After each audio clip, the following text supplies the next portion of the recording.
গৃহ বিভাগৰ দায়িত্বত থকা জোনমণি ৰাভাক তেওঁক কেনেকৈ ষড়যন্ত্ৰমূলকভাৱে হত্যা কৰা হল, আজিও তেওঁক আমাৰ বিৰোধীৰ হেঁচাত CBI তদন্ত দিয়া হল, কিন্তু তদন্ত কেনেকৈ তাক মানে হতাশজনক অৱস্থালৈ লৈ যোৱা হল আপোনালোকে নিজে দেখিছে। আজি তাৰিখত ED, CID, CBI, election commission, তেওঁলোকে আইন আদালত সকলোবিলাক তেওঁলোকৰ হাতলৈ নিয়াৰ এটা যিটো নিকৃষ্ট ৰাজনীতি কৰিছে, ই অত্যন্ত হতাশজনক। গোটেই ভাৰতবৰ্ষতে মহিলা কংগ্ৰেছৰ উদ্যোগত নাৰী ন্যায়ৰ ওপৰত প্ৰত্যেকখন ৰাজ্যতে আজি নাৰী ন্যায়ৰ ওপৰত সংবাদ মেল সংবোধন কৰা হৈছে। গতিকে আজিও মই অসম প্ৰদেশ মহিলা কংগ্ৰেছৰ সভানেত্ৰী হিচাপে আপোনালোকৰ জৰিয়তে গোটেই অসমৰ সুধী সমাজ, নাৰী সমাজলৈ দুটামান কথা অৱগত কৰিব বিচাৰিছো।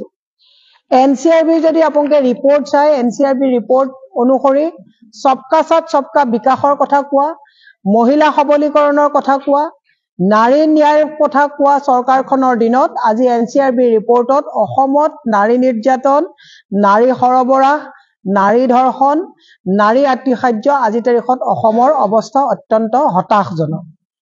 এওঁলোকে নাৰী সবলীকৰণৰ কথা কয়, মহিলা হিতাধিকাৰীৰ কথা কয়। আজি তাৰিখত যদি চাই অসমত প্ৰসূতিৰ মৃত্যুৰ হাৰ অত্যন্ত হতাশজনক, দুৰ্ভাগ্যজনক কথা। আজি তাৰিখত এওঁলোকে যদি কয় যে এওঁলোকে প্ৰত্যেক কথাতে মহিলাসকলক বিজেপি চৰকাৰে টাৰ্গেট কৰি লৈছে, কেৱল আঁচনিৰ যোগেদি বিজেপি ভোটাধিকাৰীকৰণ কৰা হৈছে। কিন্তু গ্ৰাম্যাঞ্চলৰ যদি আপোনালোকে ৰিপৰ্ট চাই দেখিব যে গ্ৰাম্যাঞ্চলতো স্কুলবিলাক আজি তাৰিখত একত্ৰীকৰণৰ নামত বন্ধ কৰি অনাৰ সমান্তৰালভাৱে বিজেপি চৰকাৰ অহাৰ পিছত মহিলাৰ আজি তাৰিখত শিক্ষাৰ প্ৰতি যিটো ধাৱমান হ'ব লাগিছিলে, এইটো অত্যন্ত পুৰুষসকলতকৈ তলত, আৰু তেওঁলোকৰ শিক্ষাৰ প্ৰতি আজি তাৰিখত মানে মহিলাৰ যিটো হ'ব লাগিছিলে, আগ্ৰহ হ'ব লাগিছিলে, আজি তাৰিখত মহিলা শিক্ষাৰ ক্ষেত্ৰতো অসমত পিছ পৰিছে। বিজেপি চৰকাৰৰ দিনত আজি মই কোৱা কথা নহয়, আপোনালোকে চাব য'ত ইয়াতে হিমন্ত বিশ্ব শৰ্মা চৰকাৰে বহুত ডাঙৰ আস্ফালন কৰে, কিন্তু আজি তাৰিখত সন্ধ্যা গুৱাহাটীৰ মাজমজিয়াত মহিলাই ডিঙিত চেইন পিন্ধি পেলাই খোজকাঢ়ি যাব নোৱাৰা এটা অৱস্থালৈ গুচি গৈছে। গতিকে তেওঁলোকে নাৰী ন্যায়ৰ কথা আমি যেতিয়া কওঁ তেতিয়া তেওঁলোকে বহুত কথা কয়। মই কেইটামান নাৰী ন্যায়ৰ ক্ষেত্ৰত বিজেপি চৰকাৰে ক'ত ক'ত তেওঁলোকে মানে আঘাত হানিছে মই আপোনালোকক ক'ব বিচাৰিছো। মা বুলি কোৱা অৰ্ণমাই বৰাৰ পৰিয়ালে আজি তাৰিখত ন্যায় নাপালে। গৃহ বিভাগৰ দায়িত্বত থকা জোনমণি ৰাভাক তেওঁক কেনেকৈ ষড়যন্ত্ৰমূলকভাৱে হত্যা কৰা হল, আজিও তেওঁক আমাৰ বিৰোধীৰ হেঁচাত CBI তদন্ত দিয়া হল, কিন্তু তদন্ত কেনেকৈ তাক মানে হতাশজনক অৱস্থালৈ লৈ যোৱা হল আপোনালোকে নিজে দেখিছে। আজি তাৰিখত ED, CID, CBI, election commission, তেওঁলোকে আইন আদালত সকলোবিলাক তেওঁলোকৰ হাতলৈ নিয়াৰ এটা যিটো নিকৃষ্ট ৰাজনীতি কৰিছে, ই অত্যন্ত হতাশজনক। জোনমণি ৰাভাৰ মাতৃ আজিলৈকে ন্যায় পোৱা নাই। আপোনালোকে যদি কয় অন্যৰ কথা আমি বাদেই দিলো, আপোনালোকে দেখিব যে ইন্দ্ৰাণী তহবিলদাৰ, নাৰী ন্যায়ৰ কথাটো আমি কিয় বাৰেপতি আনিছো, ইন্দ্ৰাণী তহবিলদাৰ এগৰাকী খুব ভদ্ৰ মহিলা আছিলে। বিজেপিত তেওঁ গোটেই সময় তেওঁ তাত মানে কন্ট্ৰিবিউট কৰাৰ পিছত আজি এটা হতাশজনক পৰিৱেশত ইন্দ্ৰাণী তহবিলদাৰে আত্মহত্যা কৰিবলগীয়া হল। কিন্তু যি কাৰণত আত্মহত্যা কৰিবলগীয়া হল, পুথি খলিহলা দুজনমানক কাৰায়ত্ব কৰি বাকীসকলক কিন্তু আজিও আইনৰ আওতালৈ আনিবলৈ মুখ্যমন্ত্ৰী গৃহ বিভাগ সক্ষম নহল, পুলিচ সক্ষম নহল। আজি সৰ্বত্ৰে তেওঁলোকে নাৰী সমাজক প্ৰতাৰণা কৰিছে। এফালে অৰুণোদয় আঁচনিৰ কথা কৈছে, আনফালে অত্যাৱশ্যকীয় মূল্য সামগ্ৰীৰ আকাশলংঘিত চৰা দাম হৈছে। এওঁলোকে মহিলাসকলক 1200 টকা আঁচনি দিয়াৰ কথা কৈছে, লাখপতি বাইদেউ বনোৱাৰ কথা কৈছে, কিন্তু 1200 টকা আঁচনি দিয়াৰ পৰিৱৰ্তে প্ৰত্যেক মাহে মাহে হাজাৰ হাজাৰ কোটি টকা হিমন্ত বিশ্ব চৰকাৰে আমাৰ বনবিলাক তেওঁলোকে মডগ্ৰেজত দি পেলাই তেওঁলোকে ৱৰ্ল্ড বেংকৰ পৰা ধাৰ ল'বলগীয়া হৈছে, আৰু এই ধাৰ পৰিশোধ কোনে কৰিবলগীয়া হৈছে, আমাৰ প্ৰত্যেকটো পৰিয়ালে, যুৱ সমাজ, মাতৃ সমাজ, পিতৃ সমাজ, ইভেন আজি ভূমিষ্ঠ হোৱা শিশুটোৱেও ধাৰৰ বোজা বহন কৰিবলগীয়া হৈছে।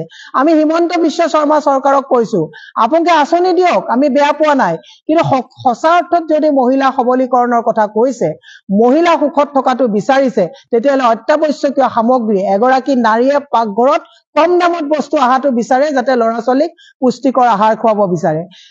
গুড়, মুড়ি, চিৰাটো আপোনালোকে GST লগাইছে, অত্যাৱশ্যকীয় সামগ্ৰীৰ দাম কমাই পেলাই আপোনালোকে নাৰীক আপোনালোকে সেনেকে আপোনালোকে মানে এটা সক্ষমতা দিবৰ কাৰণে আমি চৰকাৰক দাবী অনুৰোধ জনাইছো।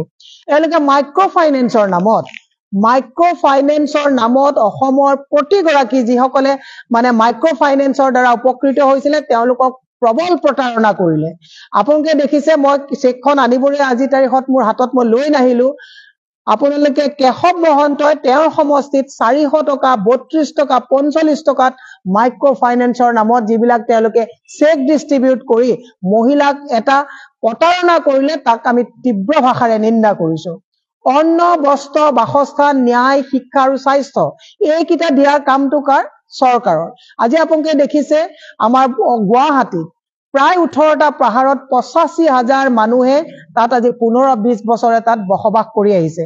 বসুন্ধৰাৰ জৰিয়তে অতি অন্যায়মূলকভাৱে কোনো নিয়ম তেওঁলোকে নমনাকৈ এই মানুহসকলক বসুন্ধৰাৰ জৰিয়তে পাহাৰত মানুহ নথকা ন'মেন্স হিল এৰিয়া বুলি তেওঁলোকে ডিক্লেয়াৰ কৰি নিৰ্ধাৰণ কৰিছে।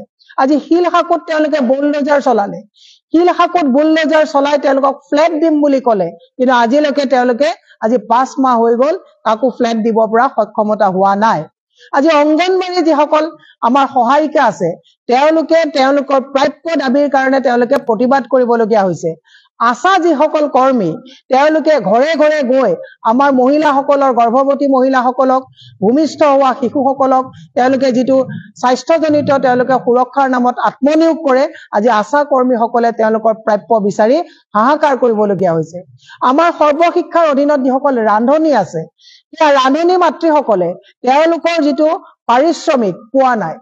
য'ত পৃথিৱীত আধাবাদী মহিলা, আধা জনসংখ্যা মহিলা, যে মহিলাই কাম কৰি যদি প্ৰাপ্য তেওঁলোকৰ যিবিলাক তেওঁলোকৰ প্ৰাপ্য দাবী বা ন্যায্য প্ৰাপ্য যদি তেওঁলোকে নাপায়, তেতিয়াহ'লে কোনটো বিকাশৰ কথা নৰেন্দ্ৰ মোদী চৰকাৰ, হিমন্ত বিশ্ব শৰ্মাৰ চৰকাৰে কৈছে? ই অত্যন্ত দুৰ্ভাগ্যজনক কথা। মই তৃতীয় আৰু চতুৰ্থ কথাটো ক'ব বিচাৰিছো, আজিৰ তাৰিখত স্কুল বন্ধ কৰি গলিয়ে গলিয়ে মদৰ দোকানৰ আজি তাৰিখত বেহা খোলা হৈছে। মদৰ ৰাজহৰে ৰাজ্য চলিবলগীয়া হৈছে আৰু তাৰ বিপৰীতে হেলিকপ্টাৰ লৈ গুৱাহাটীৰ পৰা মংগলদৈলৈ হেলিকপ্টাৰ লৈ মন্ত্ৰী যাবলৈ অতি নিলজ্জভাৱে মদৰ ৰাজহৰে ৰাজ্য চলোৱা, স্কুল বন্ধ কৰিবলগীয়া চৰকাৰখনে হেলিকপ্টাৰ চলাই গুৱাহাটীৰ পৰা মংগলদৈলৈ যাবলগীয়া হৈছে। ই অত্যন্ত দুৰ্ভাগ্যজনক কথা। মহিলা ন্যায়ৰ কথা আমি কৈছো, এওঁলোকে নাৰী সুৰক্ষাৰ কথা কয়।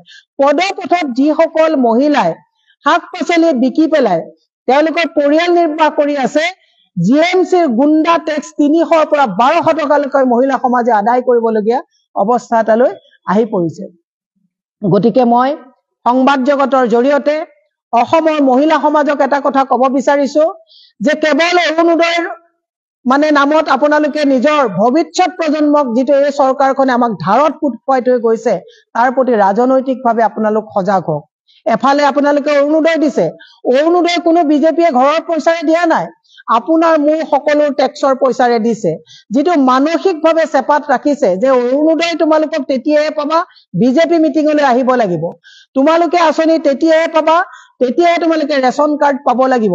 এই কথাবিলাকে নাৰী সমাজক যে বাৰে বাৰে প্ৰতিদিনে প্ৰতাৰণা আৰু তেওঁলোকৰ আত্মসন্মানত যে আঘাত জন্মাইছে, এই কথাখিনি মই আজি আমাৰ জৰিয়তে মহিলা কংগ্ৰেছৰ জৰিয়তে মই ৰাইজৰ মাজলৈ নিছো। গতিকে বিশেষ মোৰ ক'বলগীয়া আজি বিশেষ নাই। মই এইখিনিয়ে কৈছো যে আমি তেতিয়ালৈকে আমাৰ এই প্ৰতিবাদ আমি আগবঢ়াই লৈ গৈ থাকিম যেতিয়ালৈকে অৰ্থনৈতিকভাৱে, সামাজিকভাৱে, ৰাজনৈতিকভাৱে মহিলাই সম অধিকাৰ নাপাব। আজি 33% ৰিজাৰ্ভেশ্যনৰ কথা কোৱা হয়, কিন্তু 33% ৰিজাৰ্ভেশ্যনৰ কথা কৈ মহিলা সবলীকৰণৰ কথা কোৱা বিজেপি চৰকাৰে আজি অৰুণোদয়ত আবদ্ধ কৰি, লাখপতি বাইদেউৰ কথা আবদ্ধ কৰি মহিলাক মানসিক হেঁচা আৰু চেপাত ৰাখিছে। বহু মহিলাই আমাক কয় যে আমি বিজেপি মিটিঙলৈ বাইদেউ বাধ্যত আহিছো, নহলে ৰেচন কাৰ্ডখন কাটি দিব, অৰুণোদয় আমাৰ কাটি দিব, ঘৰটো আমাৰ কাটি দিব। গতিকে সেইটো এটা চেপা উত্তেজনাত মহিলাসকল থাকিবলগীয়া হৈছে। মই সেইকাৰণে আজি অসমৰ নাৰী সমাজক, মাতৃ সমাজক বিনম্ৰভাৱে আহ্বান জনাইছো যে ধৰ্মৰ মেৰুকৰণ কৰি, ধৰ্মৰ চশমা পিন্ধাই, হিন্দু মুছলমানৰ বিভেদ আনি নাৰী সমাজক নিজৰ চিন্তা কৰিব নোৱাৰা যি এটা পৰিৱেশলৈ লৈ গৈছে, তাৰ ঊৰ্ধত ৰাজনৈতিক, সামাজিক আৰু আপোনালোকে অৰ্থনৈতিকভাৱে নিজকে এই আউটাৰ বাহিৰত আনি ৰাজনৈতিকভাৱে সবল আৰু সজাগ হবৰ কাৰণে সকলোকে আহ্বান জনাই এই সংবাদ মেল আজি সম্বোধন কৰিলো। আশা ৰাখিছো আপোনালোকে এই কথাখিনি আমাৰ নাৰী সমাজৰ মাজলৈ লৈ যাব। তাকে কৈ মই আজি আমাৰ সংবাদ মেলত মোৰ ক'বলগীয়াখিনি আপোনালোকৰ ওচৰত ব্যক্ত কৰিছো। ধন্যবাদ।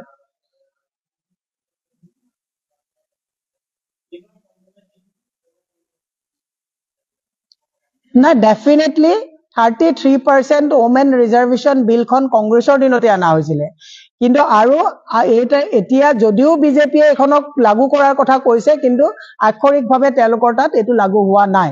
আমাৰ বিশ্বাস যে সোনিয়া গান্ধী, মল্লিকাৰ্জুন খাৰ্গে ডাঙৰীয়া, ৰাহুল গান্ধী ডাঙৰীয়াৰ নেতৃত্বত, অসমত ভূপেন বৰা ডাঙৰীয়াৰ নেতৃত্বত ডেফিনেটলি মহিলাই অগ্ৰাধিকাৰ পাব। মহিলা আগতেও কংগ্ৰেছৰ দিনত সৰ্বাধিক মহিলা প্ৰতিনিধি কংগ্ৰেছৰ দিনতে দিছে।